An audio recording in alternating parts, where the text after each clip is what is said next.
My name is Esther Silva. I'm 29 years old. I started the Access to Humanities and Social Sciences in 2005. My academic path was pretty much the same as everybody else's. I went to a strong comprehensive school. There were no issues to that point.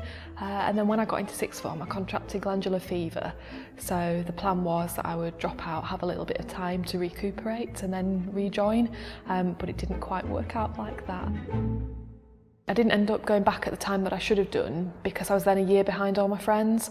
And also I just honestly got too used to having a regular salary. Thought I was very independent, thought I was quite capable. Little did I know. I was pretty young. I'd just turned 20 when my daughter was born, so that was a bit of a shock to the system.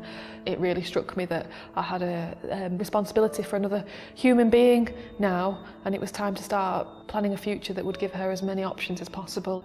And I sort of figured out that getting an education was the first step to doing that. All I did was I just telephoned the college, and at that point I was thinking, well, it'll be A-levels, that's what you do to get into university, isn't it? But she said to me that there were other programmes available and outlined that the Access course might be more suitable given my circumstances. I'll always remember I walked into the corridor where the tutors' offices are, and I could see other people there were small children around, and I thought, gosh, these are people who are like me. It's a really well-rounded course because as well as doing the academic modules, we were also doing things around time management, looking at how to be more productive, to meet deadlines. So again, all key skills that we would need for university. One of the tutors here had links with Cambridge, and I needed to fill 6 options on a UCAS form, and I was struggling because I'd always thought, well, I'll stay local. So I got to about 4. What else did I put down?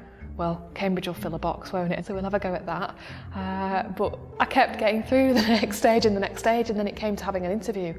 Well, I'll go and have an interview and put myself through that, and it won't go any further, but it did. And then it got to the point where I got the letter through the door, and I knew the envelope was too big to be a rejection letter.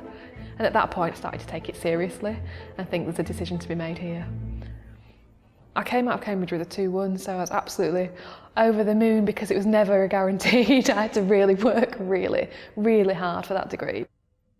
It's opened doors for me because, you know, it's a requirement of a lot of graduate schemes that you have to have a 2-1 or better. So having that in the bag made me feel like I had options. At the present time, I'm working as a project manager for the NHS. So I did the NHS graduate scheme, and this is my first substantive role. I think it's fair to say that doing the Access course has completely transformed my life. And that might sound a little bit melodramatic, but if I hadn't done that and I hadn't returned to education, then I don't like to think too much about the situation that we'd be in because it would be very different, very different. It's something that I want my daughter to see. I hope that she looks upon it and thinks, gosh, if my mum committed to that, then there's no reason that I can't do the same. If you don't put yourself out there, you don't know what you can achieve. Access courses are really geared up for people that have had a break for whatever reason. I would urge people to take up the opportunity because it can take you further than you'd ever imagined.